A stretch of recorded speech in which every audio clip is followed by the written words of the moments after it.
उस बूढ़े ने बच्चों को पढ़ाया लिखाया,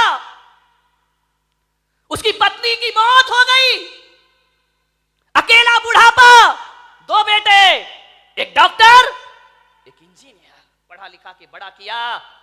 बड़ा आश्चर्य होता है मुझे कि एक बाप अपने 4 बेटों को पढ़ा लिखा के योग्य बना देता है, अपने 4 बच्चों को खिला देता है एक बाप, लेकिन 4 बच्चे मिलकर के बुढ़ापे में एक बाप को रोटियां नहीं दे सकते हैं। मेरे भाई, जब छोटे थे तो इस बाप ने तुम्हें खिलाया था, पिलाया था, आज बुढ़ापा है, 4 बच्चे रोटियां नहीं दे सकते उसको।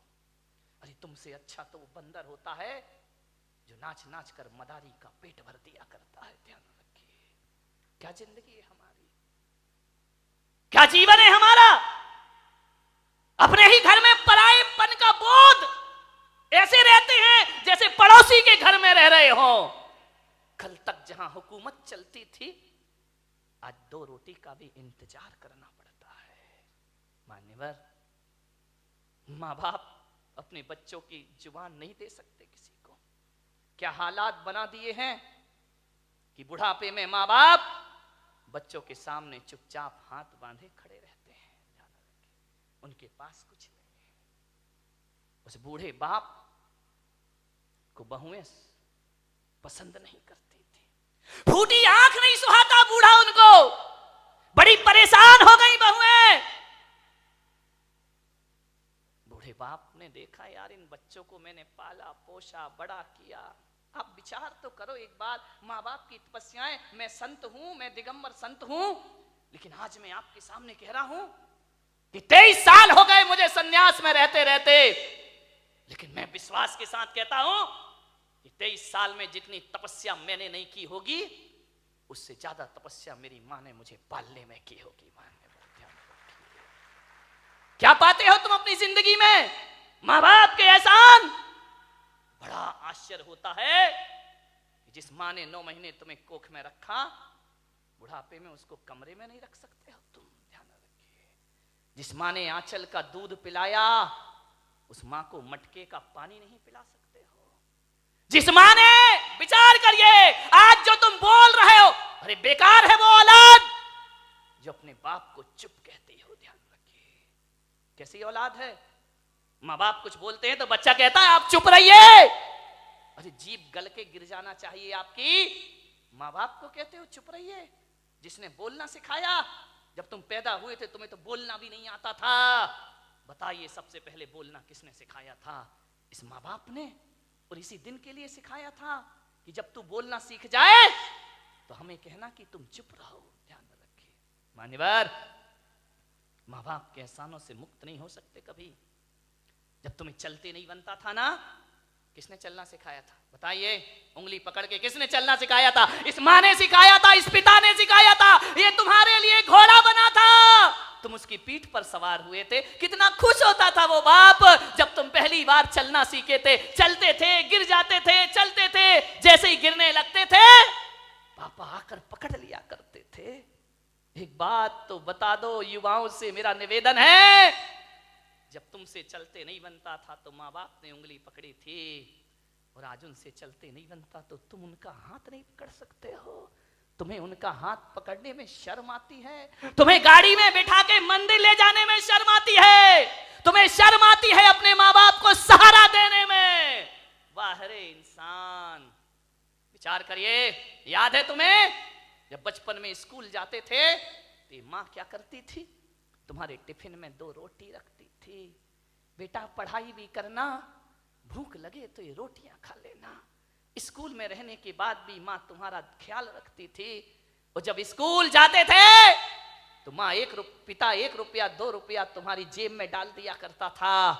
विचार करो आप कि जिस माँ ने टिफिन में 2 रोटियां रखी हैं, बुढ़ापे में आज उस माँ की थाली में 2 रोटी नहीं है।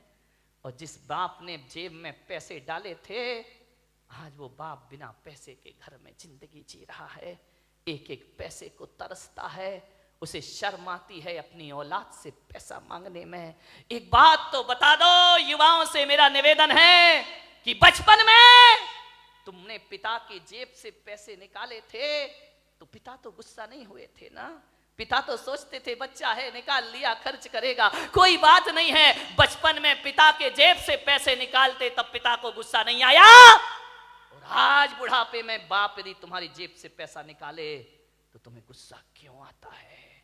मैं आपसे पूछना चाहता हूं, युवाओं से मेरा प्रश्न है, आज आपको गुस्सा क्यों आता है? आज पिता को इजाजत क्यों लेना पड़ती है? एक बात आपसे निवेदन करने जा रहा हूं, मान्यवर, जब तुम छोटे थे ना, ये वही बाप है, तुम्हारे घर में एक चिड़िया आती थी, तुम बचपन में छोटे में पूछते थे पापा ये क्या है? पापा कहते थे बेटा चिड़िया है। फिर थोड़ी देर बाद चिड़िया आती थी, पापा ये क्या है? बेटा ये चिड़िया है। फिर चिड़िया आई, पापा ये क्या है? तुमने 10 बार पूछा, बाप ने 10 बार बताया बेटा ये चिड़िया है। पापा को गुस्सा नहीं आया ना? और जब बुढ़ापे में एक बाप किसी बात को 2 बार पूछ लेता है तो आप कहते हो तुम्हें एक बार का समझ में नहीं आता है, बार बार पूछते रहते हो। कितनी बार समझाऊं तुमको? बताओ, तुमने 10 बार पूछा तो पापा ने गुस्सा नहीं किया, आज पापा ने 2 बार पूछ लिया तो तुमको गुस्सा आ गया। तुम कहते हो कि माँ बाप जिद करते हैं, बुढ़ापे में परेशान करते हैं। तुमने भी बहुत जिद की थी जब तुम अपने माँ बाप के साथ बाजार गए थे, खिलौने के लिए मचल गए थे, पापा यही खिलौना लूंगा, पापा के पास पैसे नहीं थे, पापा मुझे यही वाला चाहिए। सोचिए, आप विचार करिए, बाप के पास कुछ नहीं था, तुमने डिमांड की, तुमने जिद की, तुम भी तो सड़क पर मचल गए थे, बाजार में रोने लगे थे, तब पापा को गुस्सा नहीं आया। और आज माँ बाप थोड़ी सी जिद कर ले तुमको गुस्सा आ जाता है। किस काम की जिंदगी है ये तुम्हारी? मान्यवर, विचार करिए, तुमने कितना परेशान किया है माँ बाप को।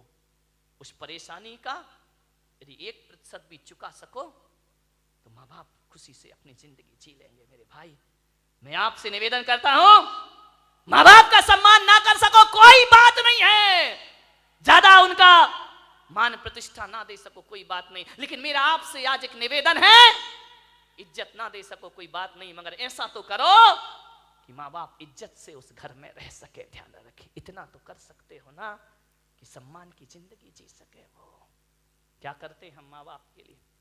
स्वामी विवेकानंद बहुत बड़े संत हुए, अमेरिका गए, उन्होंने अपना भाषण दिया, प्रवचन दिया, मां पर बहुत अच्छा बोलते थे।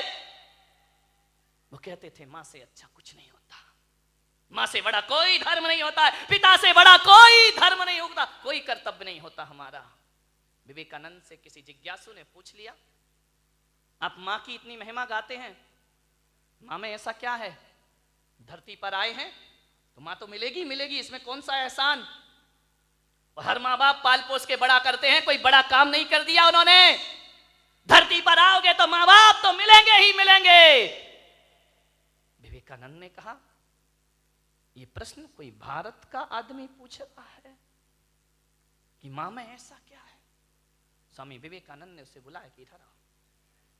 वो एक साफा बांधते थे, उन्होंने अपनी पगड़ी खोली, बोले इसे पकड़ो। उसने कहा स्वामी जी ये क्या है? बोले पकड़ो। उसने पकड़ा। स्वामी विवेकानंद ने कहा कि जाओ, मेरी सभागृह के बाहर 1 किलो का पत्थर पड़ा है, उसे उठा के लाओ। बोले स्वामी जी मुझे प्रश्न का उत्तर चाहिए, ये पत्थर में से नहीं उठेगा। बोले देख, माँ बाप के संदेह में उठा हुआ प्रश्न किसी पत्थर से कम नहीं हुआ करता है। और पत्थर का जवाब स्वामी विवेकानंद नहीं देते, पत्थर का जवाब पत्थर ही दिया करता है। जाओ और पत्थर उठा के लाओ। वो पत्थर उठा के लाया। स्वामी जी ने कहा अपने पेट में बांध, और बांध करके पूरे नगर के 3 चक्कर लगा के आ। बोले ऐसा नहीं हो सकता। बोले क्यों नहीं हो सकता है? बोले मुझे उत्तर चाहिए। बोले उत्तर मैं नहीं दूंगा, उत्तर पत्थर देगा। माँ बाप के खिलाफ उठा प्रश्न पत्थर है, उत्तर भी पत्थर ही देगा। जाओ। उसने बांधा पूरे परिक्रमा। बोले थोड़ी देर बांधा फिर छोड़ दिया। बोले मेरे से नहीं होगा ये।